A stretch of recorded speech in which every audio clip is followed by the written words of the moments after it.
Welcome to 1 TV special analysis. నేను మీ RK. YSRCP అధినేత మాజీ సీఎం అయినటువంటి వైఎస్ జగన్మోహన్ రెడ్డి ఇప్పుడు పులివెందుల్లో పర్యటిస్తున్నారు. ఈయన పులివెందుల పర్యటన సందర్భంగా పులివెందుల్లో జనసందోహంగా మారింది. బాకరాపురంలో తన క్యాంపు కార్యాలయం ఉంది. మంగళవారం ఒక ప్రజా దర్బార్ నిర్వహించారు.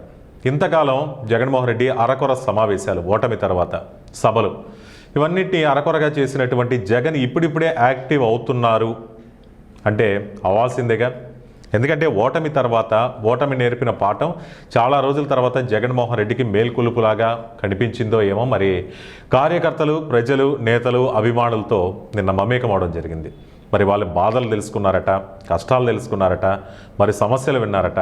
అలాగే నేనున్నాను, మీరేమీ అధైర్యపడాల్సిన అవసరం లేదంటూ భరోసా కల్పించారు అంటున్నారు. మరి పులివెందుల చుట్టుపక్కల, అంటే పులివెందులు అంటే మనకు తెలిసిందే, పులివెందులు అనేది వైఎస్ఆర్సీపీకి ఒక కంచుకోట.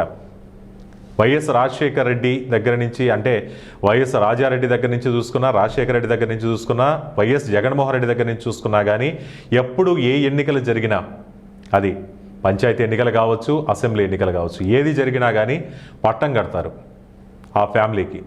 మరి పులివెందుల చుట్టుపక్కల వివిధ ప్రాంతాల నుంచి వచ్చిన వాళ్ళందరినీ కూడా ఆప్యాయంగా పలకరించారట జగన్మోహన్ రెడ్డి. వాళ్ళు ఎలా ఉన్నారు ఏంటని తెలుసుకొని వారి సమస్యలు ఏవైతే ఉన్నాయో, అంటే ఇప్పటికీ 1.5 సంవత్సరం అవుతుంది కదా కూటమి ప్రభుత్వం అధికారంలోకి వచ్చి. ఆ అధికారంలోకి వచ్చిన తర్వాత ఎలా ఉంది, పాలన ఎలా ఉంది, మరి మన ప్రభుత్వం ఉన్నప్పుడు సంక్షేమ పథకాలన్నీ మీకు అందాయి కదా, మరి ఇప్పుడు కూడా అందుతున్నాయా లేదా అనేటటువంటి కనుక్కొని వాళ్ళకి భరోసా కల్పించే ప్రయత్నం చేశారట. స్వయంగా ఆయన పరిష్కరించగలిగినటువంటి సమస్యలు ఏమన్నా ఉన్నా కానీ వాటిని అక్కడికక్కడే స్పాట్లో వాటిపై స్పందించారు. వారి సమస్య పరిష్కారానికి అసలు ఏం చెయ్యాలో పక్కనే ఉన్న కడప ఎంపీ వైఎస్ అవినాష్ రెడ్డి, ఆయన కడప ఎంపీగా ఉన్నారు కాబట్టి ఆయనకి చెప్పారట.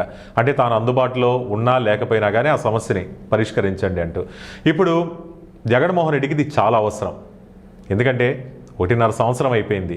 ఇప్పటి నుంచైనా యాక్టివ్గా కాకపోతే రానున్న ఎలక్షన్స్లో ఇప్పటికే 11 స్థానాలు మాత్రమే దక్కాయి కాబట్టి ఇక్కడి నుంచైనా పుంజుకోవాలంటే ఖచ్చితంగా ఆయనకి ఇప్పటి నుంచే దాని యాక్టివ్ పాలిటిక్స్ మొదలు పెట్టాల్సి ఉంటుంది. ఇలా పట్టించుకోకుండా ఉండడంతోనే మొన్నటికి మొన్న పులివెందులో జరిగాయి ఎలక్షన్స్, జెడ్పీటీసీ ఉప ఎన్నికలు జరిగాయి. ఒంటిమిట్టలో ఓడిపోయారు. పులివెందులో అసలు అయితే ఈ ఓటమి ఎవరు ఎక్స్పెక్ట్ చేయని ఓటమి అనేది చవి చూశారు. ఇప్పుడు జగన్ రాకతో ప్రభుత్వం నుంచి తమకు ఎలాంటి మేలు కూడా ఒక్కటి జరగలేదని వచ్చిన వాళ్ళంతా చెప్పారట. అంటే ఇప్పటి వరకు ఈ 1.5 సంవత్సర కాలంలో మాకు కూటమి ప్రభుత్వం నుంచి కానీ, టీడీపీ నుంచి కానీ, సీఎం దగ్గర నుంచి కానీ మాకైతే ఎటువంటి మేలు జరగలేదు అంటూ తమ గోడు చెప్పుకున్నారట జగన్మోహన్ రెడ్డికి. అన్ని వర్గాలకు వైఎస్ఆర్సీపీ అండగా ఉంటుంది అంటూ ఆయన భరోసా కల్పించి వారి పక్షాన ప్రభుత్వాన్ని మేము నిలదీస్తామన్నారట. మరి గోడు వెళ్ళబోసుకున్న వాళ్ళలో ముఖ్యంగా రైతులు ఉన్నారు. ఈ మధ్యకాలంలో చూసాం తుఫాన్లు, వర్షాలు, దీనికి మేమంతా అల్లాడిపోతున్నాం, కానీ చంద్రబాబు ప్రభుత్వం నుంచి కనీసం మాకు సహాయం అందలేదు అంటూ రైతులు తమ ఆవేదన వ్యక్తం చేశారు. మరి గతంలో చూస్తే వైఎస్ఆర్సీపీ ప్రభుత్వంలో మేమంతా భరోసాగా బతికాం, కానీ ఇప్పుడు వ్యవసాయం అంటేనే అన్నదాతలు భయపడుతున్నారు. ఎందుకంటే ఏ క్షణంలో తుఫాన్లు వస్తాయో, ఏ టైంలో పంట, అంటే సరైన విత్తనాలు అందక కానీ, ఎరువులు దొరక్క కానీ పంటలన్నీ ఎండిపోయినటువంటి పరిస్థితి, పాడైపోయినటువంటి పరిస్థితి, గిట్టుబాటు ధరలు లేవు. ఇవన్నీ కూడా జగన్మోహన్ రెడ్డి దగ్గర ఏకరువు పెట్టారట. మరి ఈ పరిస్థితి వచ్చిందన్నారు. ఎంత వ్యతిరేక మరి కూటమి ప్రభుత్వం ఉంది కదా, ఉందనేది మనం చూసాం. మరి ఇంత వ్యతిరేకత ఉన్నప్పుడు మొన్న జరిగినటువంటి జెడ్పీటీసీ ఎన్నికల్లో మరి వైఎస్ఆర్సీపీ ఎందుకు ఓటమి పాలైంది, మీరంతా ఏమయ్యారు అనేది జగన్మోహన్ రెడ్డి మనసులో ఉన్నటువంటి ప్రశ్న. అలాగే రాజకీయ విశ్లేషకులు కూడా చెప్తున్నారు, మరి కూటమి ప్రభుత్వం మీకు ఆదుకోలేదు, మీ పంట నష్టపరిహారం ఇవ్వలేదు, అలాగే మీ గోడు మీ గోడు వినలేదు.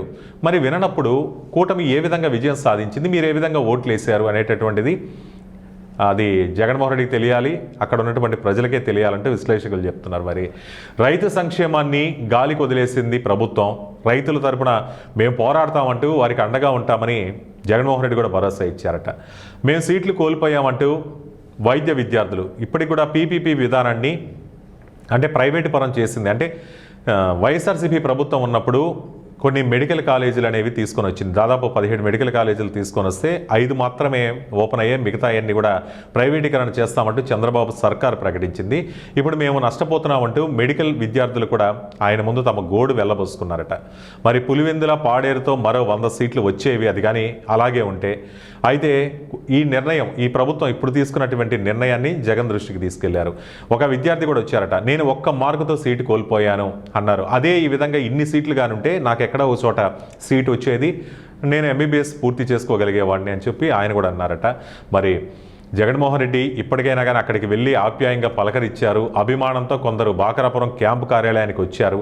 అక్కడ అందరినీ కూడా, అక్కడ ఉన్నటువంటి ప్రజల్ని, చిన్నపిల్లల్ని, దివ్యాంగుల్ని, అక్క చెల్లెమ్మల్ని, వాళ్ళందరినీ కూడా పలకరించారు జగన్మోహన్ రెడ్డి. సరే, ఇప్పటికైనా కానీ జగన్మోహన్ రెడ్డి ప్రజలతో మమేకమై ఈ 3 సంవత్సరాలు కానీ తను యాక్టివ్ పాలిటిక్స్లో ఉంటే కోల్పోయినటువంటి సీట్లని తిరిగి పుంజుకునే అవకాశం ఉంటుంది. లేదంటే ఇప్పుడు పులివెందుల మొన్న జెడ్పీటీసీ ఉప ఎన్నికల్లో ఎటువంటి ఫలితం వచ్చిందో రానున్న ఎలక్షన్స్లో కూడా అటువంటి ఫలితం వచ్చినా కానీ మనం ఆశ్చర్యపోవాల్సినటువంటి అవసరమే లేదు అనేటటువంటిది రాజకీయ విశ్లేషకుల మాట.